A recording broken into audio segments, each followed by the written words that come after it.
So with all that being said, the main question of this video that we're going to try to figure out is, can anybody actually beat Georgia in 2023? Forget beating them, does anybody even have a fighting chance?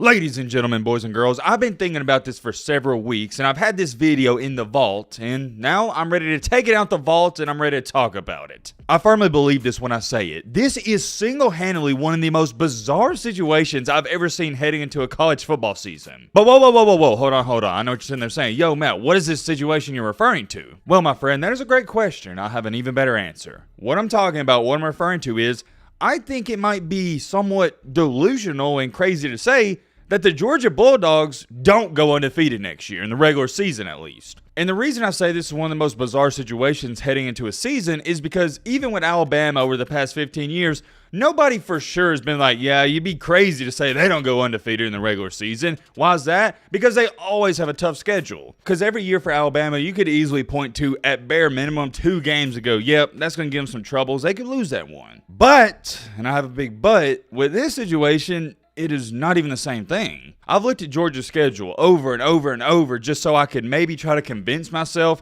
the team they play on this certain Saturday could give them a fight, but I'm not sure if I see it. Or, and hear me out, or maybe I do. In today's video, we're going to take a look at Georgia's schedule, and I'm not just going to be boring and say, oh yeah, they're going to win this game or lose that game. I'm going to tell you the percentage I think they have of losing or winning the game. So with all that being said, the main question of this video that we're going to try to figure out is, can anybody actually beat Georgia in 2023? Forget beating them, does anybody even have a fighting chance? We got a lot to talk about, but real quick, I haven't said this on some of the previous videos. If you like our content, consider joining our community. We are on the road to 300K and can't get there without your help. So if you do enjoy the channel, consider subscribing. And oh yeah, I forgot to say this too. This will be the one and only topic we talk about in today's video, which is rare, but I think it's that important. I want to focus on this one and this one only. We got a good one. I'm excited. All right, Matt, blah, blah, blah, blah, now, without further ado. Let's get into it. All right, let's get into it, shall we? I hope all you are having a great Tuesday. If not, hope this video can make it a little bit better. I don't know how you want me to dumb this down. We're going to take a look at Georgia's schedule. Simple. Let's get into it. First thing is first, on September 2nd, Georgia plays UT Martin, and I will not be talking about this game, 1-0. Right after that, Georgia yet again has another cupcake, Ball State, 2-0. Let's get these out the way. Do you really want me to break down Ball State and UT Martin? I'm not going to do it. I got a busy day. I'm not going to waste my time, and I'm not going to waste your time either. But here's where things get interesting quick. On September 16th, they got South Kakalaki. Now, for those of you that watch the channel, you would know about, 4 or 5 days ago, we made a video on South Carolina where I stated they was a team that nobody wanted to play heading into 2023. Why did I state that? Because South Carolina, we saw what they did last year. They had the best 2-week stretch out of anybody in the country. They beat Tennessee, who was having an unreal season, by 25 or 30 points, and then they also beat Clemson at Clemson. This game will be played at Georgia, which kind of sucks, because if this was played in South Carolina,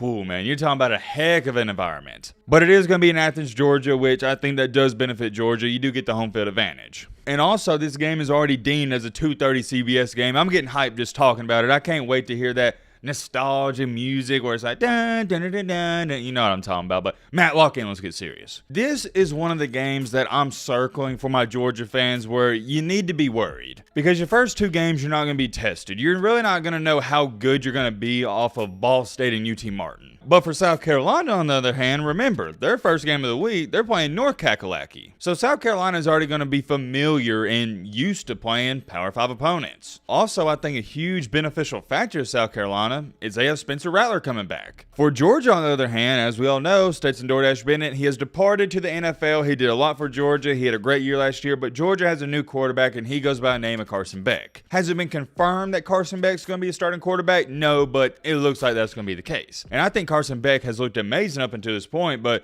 we don't know what's going to happen in these first couple of games. He could go out there against UT Martin and Ball State and completely wet the bed, and Georgia has a serious quarterback controversy on their hands heading in a South Carolina game. Do I think that's going to happen? Not really. I think Carson Beck's going to be A-okay, but for the sake of this video, let's play devil's advocate. Another reason why I would be concerned if I'm a Georgia fan about this game is because South Carolina has nothing, let me repeat this, absolutely nothing to lose. lose. Nobody expects South Carolina not just to win this game, nobody even expects South Carolina to compete in this game. They're going to walk into Athens, Georgia like it's a regular PE game in 5th grade. I think you're going to see a similar situation with the Tennessee game and Clemson game. Nobody gave South Carolina a chance, so they just let their nuts hang and went out there and played ball. And we all know this as a former athlete myself, that's when you play the best. I myself, when I was playing sports, baseball, basketball, everything I played growing up, I enjoyed being the underdog and the overwhelming underdog because there was no pressure. Who cares if I go out there and screw up? I'm not supposed to even win the game. It don't matter. And more times than not, that's when I played my best. That's when everybody plays their best. But at the end of the day, when it's all said and done, you got to face reality. And the reality is Georgia is Georgia. They're the best team in the country, no debate. I think a lot of people are giving Georgia like a 90% chance to win this game. I mean, according to the matchup predictor, they're giving them a 95% chance to beat South Carolina. But for me personally, I think this is one of those games, it could be a trap game. I think Georgia players, they might be having the same mentality as I just said. They're going to go, oh yeah, it's South Carolina. They're not going to beat us. We got the game at home. We got nothing to worry about. If South Carolina can just hang in this game, if Spencer Rattler,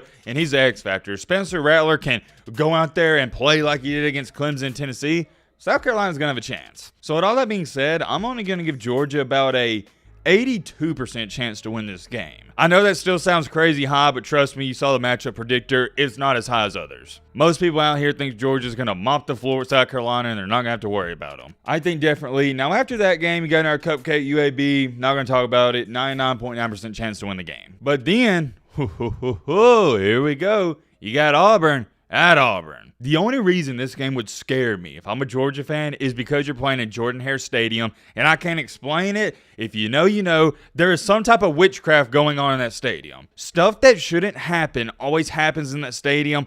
As an Alabama fan, I don't care if Auburn is 0-11. If we're playing at Jordan-Hare Stadium, my stomach, it sinks to the bottom. Is that how that saying goes, or is it my heart sinks to the bottom? I don't know. You get what I'm trying to say. Ever since I was a young kid watching college football, keeping up with Alabama, every single time we played at Auburn, even when they were terrible, even in the most recent years when they were terrible, I just had a weird feeling going into that game. It is one of the weirdest things I've ever seen, and Georgia fans, I think you feel the same way. In 2013, everybody talks about the kick six, but dang, remember what happened before the kick six? I think that was even crazier. The 4th and like 28 pass where Georgia had 8 defenders in front of them. They tip it, and then it just so happens to land in the Auburn wide receiver hands who's streaking perfectly down the field. To me, that was actually crazier than the kick six. But hey, who cares? And I'm not even sure why this line has came out so early, but Georgia is currently a 17-point favorite. I don't want to spend too much time talking about this because this is a eerily similar situation to the South Carolina game, except for it is in Jordan-Hare Stadium, and Auburn has absolutely positively nothing to lose. Even more so than South Carolina. I think South Carolina fans would be disappointed if they didn't put up a fight against Georgia, but Auburn fans, I don't even think they'd care. The expectations in this game for Auburn are as low as possible, and Hugh Freeze knows they're not supposed to win the game, and Hugh Freeze is going to pull out some of the craziest trick plays you're ever going to see in this game. You can guarantee it. We're not even close to that game, but already that game at Auburn, Jordan-Hare Stadium, is giving me a weird feeling. And I don't like it. I don't like it whatsoever. I'm going to give Georgia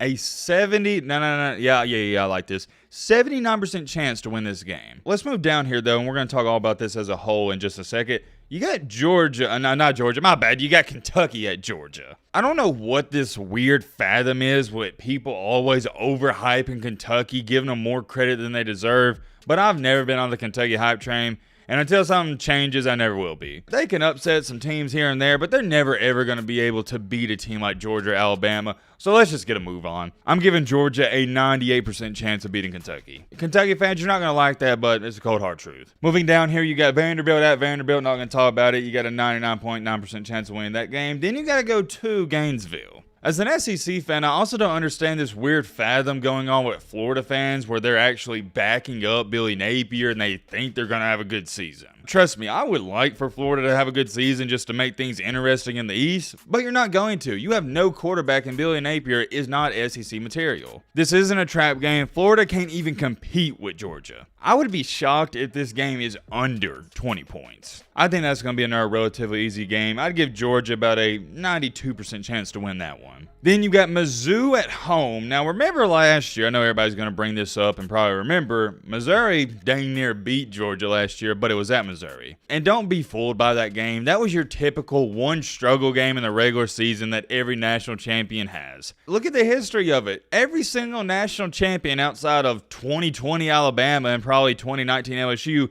had a struggle with a team they shouldn't have struggled with. It just always happens that way. Remember Alabama in 2009? They struggled with Tennessee, who was terrible that year. That's all that was. Georgia had so many turnovers in that game. Everything that could have went wrong for Georgia, it went wrong, and they just got lucky they was playing against Missouri. I don't think anything about it, but I will say this. I think Missouri is better than what a lot of people are giving them credit for. I'm going to give Georgia a 88% chance to win that one. Coming down the home stretch here, you got two pretty solid opponents. You got Ole Miss and Tennessee, and then we got Georgia Tech. Let's just get the Georgia Tech one out of the way. I know it's the last game, but not going to talk about it. 99% chance to win. So you got two real teams left, Ole Miss and Tennessee. As much as I love Lane Kiffin and I think Ole Miss can shock some people, I'm giving Georgia about we'll say a 75% chance to beat Ole Miss. The only reason I'm saying Georgia's got a 75% chance to beat Ole Miss is because I think Ole Miss can keep with them on offense. I just don't know if Ole Miss can even stop Georgia on defense. I just have a hard time even trying to give Ole Miss the benefit of the doubt and saying they're going to be a real threat to Georgia. I don't see it. After that game, though, we got arguably the toughest game. Not even arguably, my bad. It is the toughest game on their schedule. Tennessee. This time, though, you got to go to Neyland Stadium. Good luck with that. As a Bama fan myself, I have been to Neyland Stadium, and it is nothing to play around with. One of the best home field environments in the country. And I need to throw in there and mention, I was going to Neyland Stadium when Tennessee was terrible, and we in Alabama was beating the crap out of them. I couldn't imagine the energy last year when their football team was actually good. Say what you want about Tennessee fans. I know they get a bad rep, but every fan base in reality has a couple bad fans that ruin it for everybody else. Regardless of all that, regardless of all the bad things people say about Tennessee fans, they have one of the most passionate fan bases in the country, if not one of the best fan bases in the country. You can argue with a brick wall on that. I firmly believe that, and I do think Tennessee is going to have a home field advantage. That place gets loud and it gets rowdy, but I also believe Kirby Smart is going to have his guys ready to go. More than likely, Georgia will be 10-0 heading into this game. And also, more than likely, Tennessee is going to have a good chance of being 9-1 in this game, or possibly, best case scenario, 10-0. Well, here's where things get a little bit interesting from my perspective at least. You see, a lot of times when teams get upset, it's because they were snoozing. Their guys weren't ready to go. They weren't hyped up. Same thing with Georgia and Missouri last year. Do you think those Georgia players were really excited to play Missouri? No. Heck to the no, and guess what? They got caught sleeping. You see, Missouri, that game against Georgia, that was their Super Bowl. But for Georgia, it was just another Saturday. Well, in this case and scenario, those Georgia players are not going to be snoozing on this game. They will be amped up and they will be ready to go. It's going to be the same thing with the Oregon game. Those Georgia players were ready for that Oregon game. They were amped up, and we saw what happened in week 1. As to where it stands, Georgia is currently an 8-point favorite, and I don't think it's enough. I think Georgia should be at bare minimum a 12-point favorite. I have a hard time even trying to state that Georgia only has a 75% chance to win this game. And you know why I say that is for one reason and one reason only. Defense travels. Over my many years of covering college football, that's the one thing that's always held true. You don't know if your offense is going to show up. You never know if it's going to show up. But the defense can always show up. We saw what happened last year. Tennessee had one of the best offenses in the country, and they couldn't score against Georgia. You mean to tell me, with them losing Hendon Hooker, it's going to be any different next year? I don't think so. I don't see Tennessee scoring over 30 points against this Georgia defense. No way. And here's where things get really tricky, because Tennessee is one of the worst passing defenses in the country, at least last year. Will they fix it? Yeah, but I have a hard time believing they're going to go from one of the worst passing defenses in the country to even average. So my point is, in saying that, is that I don't think Tennessee's defense can stop Georgia like Georgia's defense stopped Tennessee. All in all, Georgia, I think they got a 75% chance to win this game. So with all that being said, the question still remains, can anyone actually beat Georgia? For those of you that don't know this, the over and under on the amount of games that Georgia is anticipated to win next year is 11.5, which means if you bet the over, and that's just for the regular season. So that means if you bet the over, Georgia has to go undefeated for you to win that bet. Or you can take the under, which would be under 11.5, and that means Georgia would have to lose just one game. Well, me personally, I'm not a betting man, but if I was, and I had to bet my car or house on the over and under Georgia 11.5 wins for the regular season, I think you'd be crazy to take the under. I don't see Georgia losing any of these games. I didn't even have Georgia under 70% in any of these games. But let's take a look at this deeper. Who can actually give Georgia a fighting chance? I'm going to circle them right here. Number 1, South Carolina. Number 2, Auburn. And number 3, Tennessee. Those are the only 3 games where I think possibly, and just possibly, Georgia could lose. All the other 9 games on the schedule, I don't even think they're going to be close. So we now narrow this down to 3 games. Now here's the funny part about this. I don't even think South Carolina or Auburn can compete with Georgia if Georgia's on their A game. I'm just solely banking on the fact that Georgia's going to be snoozing in these games, like the Missouri game last year. And I'm also banking on the fact that South Carolina and Auburn played their A+ game. If all that stuff I just said doesn't happen, you can chalk these up as 2 W's for Georgia. So now that I can't even believe I'm saying this, it leaves us with 1 game. There is essentially only 1 game that's going to be competitive for Georgia, and that's Tennessee. And still, with that being said, I got Georgia as a 10+ point favorite. So to answer the question, can anybody beat Georgia in 2023? I have 2 answers, yes and no. If Georgia plays like Georgia, then the answer is no. Nobody can beat them. It won't even be close. Look at this schedule right here. It's one of the easiest schedules in the country. So no, if Georgia plays like Georgia, nobody can beat them. On the flip side though, the reason I say yes, somebody could beat them is if Georgia doesn't play like Georgia. I don't see Georgia losing to a big time opponent, but I could see them losing to a team they shouldn't lose to, just because that's how college football works. Nick Saban has said one of the hardest things about college football is getting these young kids to get hyped up for every single game week in and week out, and it is. It's harder to stay at the top than to get to the top. I'm going to repeat that. It is harder to stay at the top than to get to the top. Georgia, you got there. In the past 2 years, you've stayed there. But can you continue to stay there? It's hard, it really is, because you've got your guys locked in the past 2 years, but can you do it another year? We'll see what happens. We'll see. I'm very curious. Let me know your thoughts down below. But